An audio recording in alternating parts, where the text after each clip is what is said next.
विद्या प्रकाशन मंदिर private limited.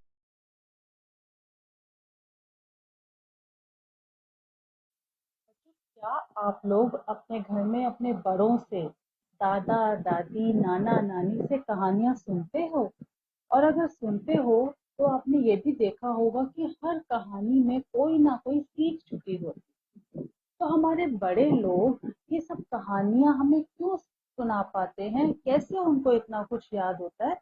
क्योंकि उन्होंने जीवन में बहुत अनुभव किया होता है, और जो कुछ वो अपने अनुभव से सीखते हैं, समझते हैं, वही वो हमें अपनी कहानियों के रूप में दे पाते हैं। तो बच्चों, आज मैं चित्रा बंसल, आपकी हिंदी की टीचर, आपकी हिंदी की पुस्तक उल्लास का जो पाठ पढ़ाने जा रही हूँ, उसमें भी आप देखेंगे कि एक बच्चा अपने बाबा से कैसे कहानियां सुनता है और उनके व्यक्तित्व से, उनके स्वभाव से कितनी अच्छी अच्छी बातें जानता है और उन्हीं पर जीवन में चलने की कोशिश करता है। पाठ का नाम है मेरे बाबा।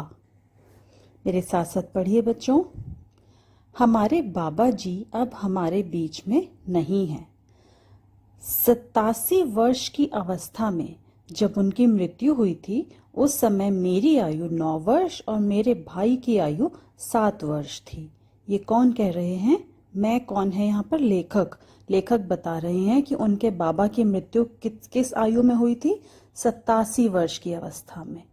और उस समय लेखक की उम्र 9 वर्ष थी और उनके छोटे भाई की उम्र 7 वर्ष। मुझे आज भी अपने बाबा जी का चेहरा अच्छी तरह याद है। वह लंबे कद तथा अच्छी काठी के इंसान थे। 87 वर्ष की उम्र में भी वह बिल्कुल सीधे चलते थे। आप देखते होंगे ना, जो लोग बुजुर्ग हो जाते हैं, जिनकी उम्र ज्यादा हो जाती है, वो थोड़ा सा झुक जाते हैं, उनका शरीर झुक जाता है, झुक झुक कर चलना पड़ता है उनको, क्योंकि उनकी कमर में दर्द होता है या पैरों में दर्द होता है। पर लेखक बता रहे हैं जो उनके बाबा जी थे, उनकी उम्र 87 वर्ष थी, फिर भी वो बिल्कुल सीधे चलते थे, मतलब बिल्कुल स्वस्थ थे। वह सभी गांव वालों के प्रिय थे। जाड़े के दिनों में, मतलब सर्दी के दिनों में, शाम के समय जब बाबा जी अग्नि जलाकर, मतलब आग जलाकर गांव के कुछ लोगों के साथ बैठते, तो हम लोग भी उनके पास बैठते थे। पहले के जमाने में बच्चों हीटर्स या एयर कंडीशन नहीं होते थे, तो लोग सर्दी से बचने के लिए आग जला लेते थे और गर्मियों के दिनों में पेड़ की ठंडी ठंडी छाया में बैठा करते थे। तो इसी तरह से लेखक बता रहे हैं कि सर्दी के दिनों में शाम के समय उनके बाबा जी आग जलाकर बैठ जाते थे और बहुत से लोग आसपास बैठते थे, बातचीत करते थे। वे आपस में गांव तथा देश विदेश की चर्चा करते थे। रात को हम लोग उन्हीं के पास सोते थे। बाबा जी हम लोगों को रामायण और महाभारत की कहानियां सुनाते थे। वह मुझे और मेरे भाई को गिनती और पहाड़े भी याद करवाते थे। पहाड़े मतलब जो आप टेबल्स लर्न करते हो ना, उसको पहाड़े कहते हैं हिंदी में। बाबा जी हम लोगों को गाय का दूध पीने के लिए प्रोत्साहित करते थे, मतलब कहते थे कि गाय का दूध पीना चाहिए, उसके फायदे बताते थे। बाबा जी ने एक गाय पाल रखी थी। उन्होंने उसका नाम नंदिनी रखा था। वह नंदिनी की बहुत सेवा करते थे। वह खेतों पर जाकर उसके लिए हरी घास लाते थे। तो पशुओं की सेवा करेंगे तभी वो पशु हमारे काम भी आएंगे, और उनका स्वस्थ रहना भी उतना ही जरूरी है जितना हम लोगों का।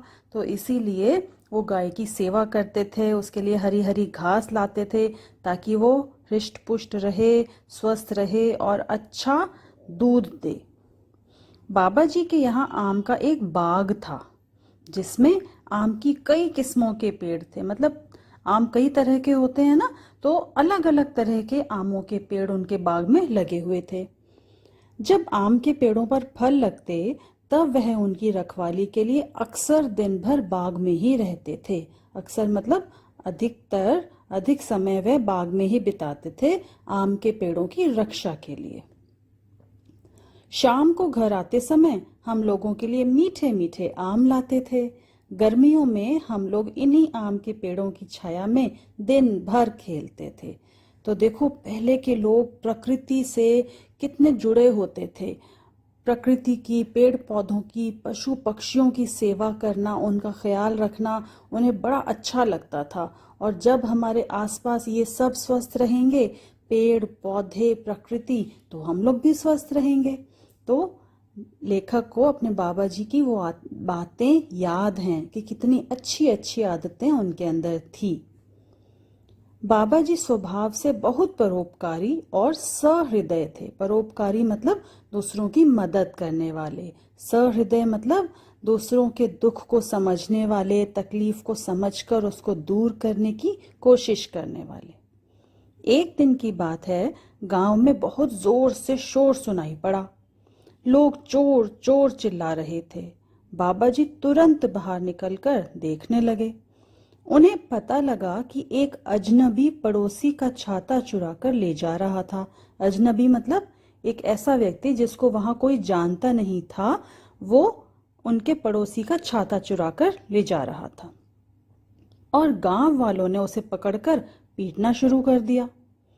बाबा जी तुरंत वहां गए और उसको देखकर उनको उस पर दया आ गई। हालांकि वो चोरी कर रहा था, चोरी करना बहुत गलत बात है, पर बाबा जी को उस पर दया आई। क्यों? क्योंकि उन्हें लगा कि इसकी कोई ना कोई मजबूरी होगी जो ये चोरी करके भाग रहा है। तो उन्होंने क्या किया? किसी तरह उन्होंने उस अजनबी को गांव वालों से बचाया। वह बेचारा बाबा जी के पैरों पर गिर पड़ा और क्षमा मांगने लगा, मतलब माफी मांगने लगा कि उसने चोरी करके भागने की कोशिश की, उसके लिए उसे माफ कर दें। बाबा जी ने उससे पूछा कि उसने छाता क्यों चुराया था। अजनबी ने कहा, वह भूखा था, 2 दिन से उसे खाने को कुछ भी नहीं मिला था, इसलिए उसने सोचा कि इस छाते को बेचकर भोजन खरीद लेगा। बाबा जी को यह सुनकर बहुत दुख हुआ। उन्होंने उसके लिए भोजन की व्यवस्था करवाई, मतलब इंतजाम किया। जब उन्हें पता चला कि उसने चोरी इसलिए की है कि उसको भूख लगी थी और उसको खाने के लिए उसके पास कुछ नहीं था, ना ही पैसे थे, तो उसने सोचा था छाते को बेचकर कुछ पैसे मिलेंगे और उससे वह अपने लिए खाने का इंतजाम करेगा। तो बाबा जी को ये सुनकर बहुत दुख हुआ और उन्होंने उसके लिए भोजन का इंतजाम किया तथा उसे भर पेट भोजन कराया। उसके बाद बाबा जी ने उसे समझाया, तुम नव युवक हो, मतलब तुम जवान हो और शक्तिशाली हो, मतलब स्वस्थ हो, तुम्हारा शरीर बिल्कुल ठीक है, तुम्हारे अंदर शक्ति है। तुम्हें कठिन परिश्रम करना चाहिए, मतलब तुम्हें मेहनत करनी चाहिए और अपनी रोजी रोटी ईमानदारी से कमानी चाहिए। तुम्हें चोरी नहीं करनी चाहिए। उसने उन्हें चोरी न करने का वचन दिया और चला गया। तो कितना अच्छा स्वभाव था बाबा जी का। उन्होंने उस चोर को मारने की बजाय उसकी मदद की, पर उसे साथ साथ समझा भी दिया कि चोरी करना गलत बात है। अगर वह अपना पेट भरना चाहता था तो उसे मेहनत करनी चाहिए थी। अगर हम मेहनत करेंगे तो हमें सब कुछ मिल सकता है। बाबा जी के गांव के पास एक छोटा सा बाजार था। कुछ दिन बाद हम लोग बाजार जाने के लिए रिक्शे की तलाश में चौक पर खड़े थे। तभी एक रिक्शा वाला आया और बोला, बाबूजी कहाँ चलना है? वह रिक्शा वाला वही व्यक्ति था जिसे बाबा जी ने छाता चोरी करने की वजह से मार खाने से बचाया था और उसे मेहनत और ईमानदारी से रोजी रोटी कमाने की सीख दी थी। आज वह अपनी ईमानदारी की कमाई से बहुत खुश था। तो जिस युवक ने उस दिन छाता चुराकर अपना पेट भरने का इंतजाम करने की बात सोची थी, अब वो क्या कर रहा था? रिक्शा चलाता था। रिक्शा चलाकर मेहनत करके जो पैसे कमाता था उससे अपना और परिवार का गुजारा करता था।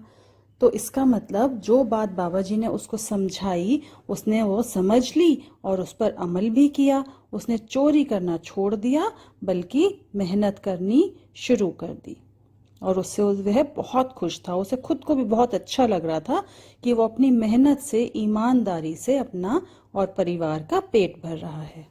इस प्रकार आज हमारे बाबा जी हमारे बीच नहीं हैं, फिर भी हम लोग उनके बताए मार्ग पर चलकर अपना जीवन खुशहाली से व्यतीत कर रहे हैं।